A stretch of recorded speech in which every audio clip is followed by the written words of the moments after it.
All right, man. I am finally back. I want to thank you guys for your continued patience. I am finally feeling better today.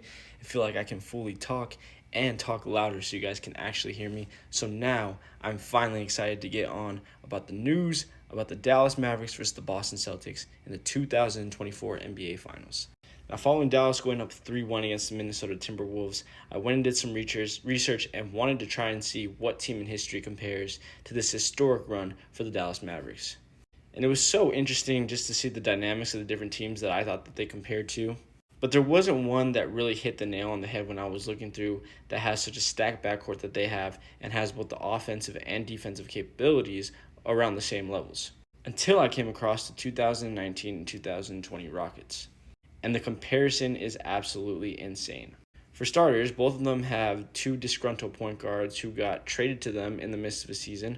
Russell Westbrook, following his outbreak with the Oklahoma City Thunder, got switched for Chris Paul, and Kyrie Irving, after his fallout with the Brooklyn Nets, got traded to Dallas. Both guys who were coming from very toxic situations towards the end of their run there, and now come to a place where they feel a little bit more at home, even though Westbrook didn't stay for that long. And then you also had your already solidified number two guard right next to them. People who at the time were top 10, likely top 5 players in the league, and James Harden coming off an MVP season, and then you have Luka Doncic, obviously. And finally, on this asterisk, I also have the two former players at coach, Mike D'Antoni and Jason Kidd. Both guys who have a little bit different of a play style. Mike D'Antoni obviously plays at a faster pace.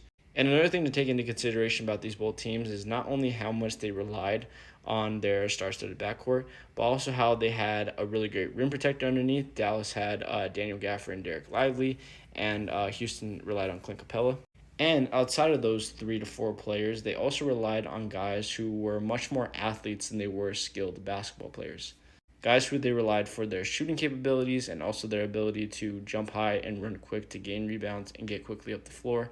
For Houston, that's guys obviously that you saw like Daniel House, PJ Tucker. And for Dallas, we're seeing with guys like Derrick Jones Jr., PJ Washington, guys who probably weren't considered being star players but are filling into their role as role players and are giving them great athleticism to get up and down the field, up and down the court, and to rebound well. And if we're just talking about a numbers game, both teams offensively averaged 117 points per game, and the Dallas Mavericks defensively gave 115, with the Houston Rockets giving up slightly less at 114. That leaves Houston with the 6th and 14th ranked offense that year, and Dallas with the 10th and 18th ranked offense and defense, respectively.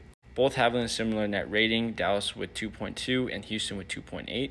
And finally, I think something very big to note is the pace of these teams. Houston, the third best pace in the league that year with 103, and Dallas with 100 with the 7th best pace, I believe. I just fact-checked that. That was 6th in the league this year. Where I think Dallas stirs away from Houston a little bit is definitely the efficiency.